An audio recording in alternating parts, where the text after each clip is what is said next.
Daniel Reyes sat alone in his penthouse office that evening, the city stretching out beneath him in a quiet grid of golden lights, a glass of water sitting untouched beside a stack of unread reports.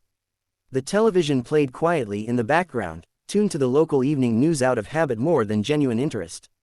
He had built his company, Reyes Holdings, from nothing over the past 15 years, growing it from a small logistics startup into one of the largest real estate and shipping conglomerates in the region. Success had come at a cost, though.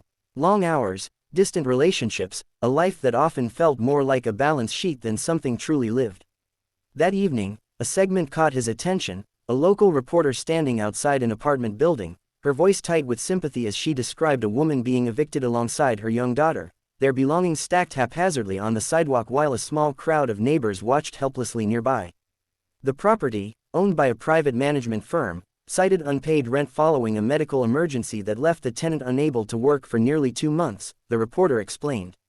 Despite repeated attempts to negotiate a payment plan, management proceeded with the eviction this afternoon.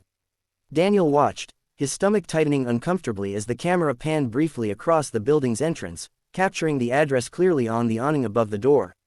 Something about it struck him immediately, familiar in a way that made him sit forward slowly in his chair. He knew that building. He owned that building. Daniel reached for his phone immediately, dialing his property management director, a man named Grant Whitfield, who answered after several rings, clearly startled by the late call. "Mr. Reyes, is everything all right? I need information on an eviction that happened today," Daniel said, his voice controlled but firm. "The Whitmore Apartments on Cedar Street. A single mother, medical emergency, unpaid rent." There was a brief pause on the line. "Let me pull up the file." One moment, Daniel waited, his mind replaying the image of the woman on television, her expression a careful mixture of exhaustion and quiet dignity as she comforted her daughter amid the chaos surrounding them. "Found it," Grant said finally. "Vivian Hale, Unit 14. 2 months behind on rent, following a hospital stay. Management followed standard eviction procedures after failed attempts at a payment arrangement." "Standard procedures," Daniel repeated quietly, his jaw tightening. "Who approved this?" "The building's local property manager, ma'am." "I don't care who," Daniel interrupted. "I want her contacted tonight. I want her placed in a hotel, all expenses covered, immediately. And I want her rent forgiven entirely, along with whatever else she owes." Grant hesitated. "Sir, that's unusually generous, considering the circumstances.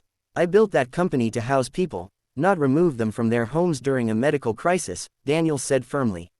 "Make it happen tonight." Within the hour, Grant confirmed that Vivian and her daughter had been located and placed comfortably in a nearby hotel, their immediate needs addressed. Still unsettled, Daniel found himself unable to simply let the matter rest with a phone call. He requested Vivian's contact information and, after a brief hesitation, decided to visit her personally the following morning. He found her sitting quietly in the hotel lobby the next day, her daughter beside her, coloring quietly in a small notebook while Vivian stared out the window, exhaustion evident in every line of her posture. "Ms. Hale," Daniel asked gently, approaching carefully. "My name is Daniel Reyes. I own the building you were staying in." Vivian looked up, surprise quickly shifting into wary confusion. "You're the owner? I didn't expect. I saw what happened on the news last night," Daniel said honestly. "I wanted to apologize personally, and to make sure things are handled properly from here." Vivian studied him carefully, clearly unsure how to respond to the unexpected visit. "I appreciate the hotel, truly. But I don't need pity, Mr. Reyes. I need stability, something steady, not charity that disappears the moment the news cameras move on to the next story." Daniel nodded slowly, respecting her honesty. "That's fair," he said. "So let's talk about something steady, then. Your rent is forgiven, effective immediately, along with any late fees. But beyond that, I'd like to offer you a position within my company, something with reliable income and benefits that actually support a family."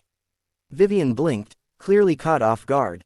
"What kind of position? What did you do before the medical emergency?" Daniel asked. "I worked as an office coordinator," Vivian said. "Scheduling, client relations, administrative logistics." Daniel nodded thoughtfully. "I have an opening in our corporate office, coordinating logistics for our property management division. Steady hours, competitive pay, and health benefits that would prevent something like this from happening again." Vivian studied him for a long moment, clearly weighing the offer carefully. Why would you do this? You don't know me. I know what it feels like to lose everything and have to rebuild from nothing, Daniel admitted quietly. Before Reyes Holdings existed, I served overseas, came home with very little, and spent years working my way back up from almost nothing. I understand how quickly life can become unstable, even for people who are doing everything right. Something in his honesty seemed to settle Vivian's earlier hesitation. I'd like that, she said finally. Genuinely, thank you. Her daughter, quiet until now, looked up curiously from her notebook. Are you the reason we got a hotel room with a pool? Daniel smiled gently, kneeling down slightly to meet her eye level. I suppose I am. Thank you, the girl said simply, before returning to her coloring with quiet satisfaction. Over the following weeks, Vivian settled into her new role within the company, her natural organizational skill quickly earning recognition among her new colleagues. Daniel, meanwhile, found himself personally overseeing a broader review of his properties, ensuring similar situations would be caught and addressed long before reaching a point of crisis.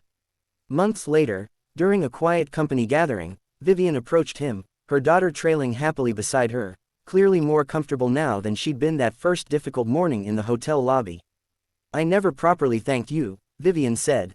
For everything, not just the job, but for actually showing up when you didn't have to. Daniel considered her words carefully. Sometimes people just need someone willing to notice, he said simply.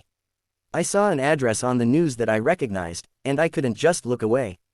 Vivian smiled, watching her daughter run off happily to join a group of other children nearby. Well, I'm glad you didn't.